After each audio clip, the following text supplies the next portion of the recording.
Hi everyone, this is Thrawn Omega, and as part of my achievement guide for the excellent game Hand of Fate, I am including some walkthrough guide videos for the Tier 4 bosses.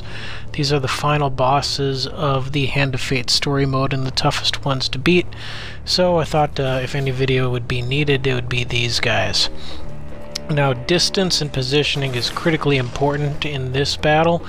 The Queen of Scales is a very punishing long-distance fire breath attack, so early in the fight it helps to stay as far away from her as possible to give yourself the most amount of time to reflect that back at her.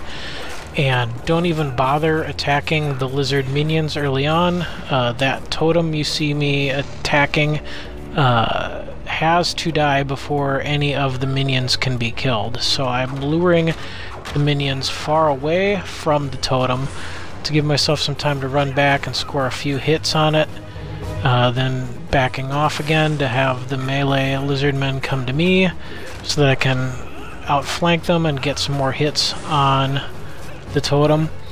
And while doing all of that, I'm trying to keep the Queen of Scales as far away from me as possible so that I can reflect back her own attacks to her. And I believe that I never even landed a melee hit on her at all. I think I killed her entirely by reflecting her own attacks back at her. We'll see, I can't remember, but I know most of my damage was just launching her own attacks back at her. Once the totem falls, this is the best opportunity to start wailing away at the minions and knocking them out of the picture so that you have fewer possible attacks coming in at you that you need to dodge. Unfortunately, this combat took me longer than it otherwise could have. I had the Thunder Mace and was rolling through this dungeon very nicely. And just before the boss, of course, I lost my weapon, so I had to go through and beat this whole thing with the Rusty Axe, which is pretty much the worst weapon in the game. So my attacks really did not have a whole lot of punch to them. But as you can see here, I'm continuing the strategy of trying to stay far away from the Queen so I have time to reflect her attacks, and now dealing with her minions now that the totem's been destroyed. And yep, the Queen just died there, so I did kill her without ever once swinging at her. I just reflected her own attacks. And now, with the totem gone, the Queen dead, this is really just the cleanup phase in dealing with the remaining lizard men. So I will let you watch through to the epic conclusion, and I hope this guide helps.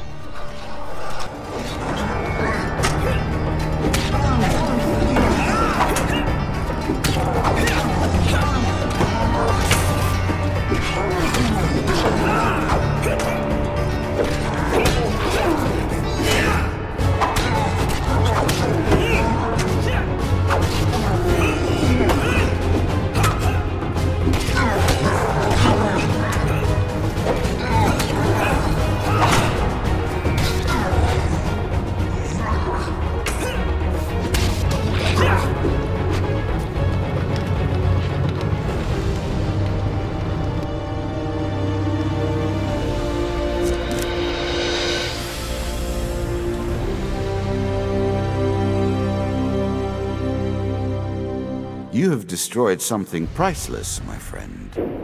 Do you ever wonder if your fell hand and the damage it causes are worthwhile?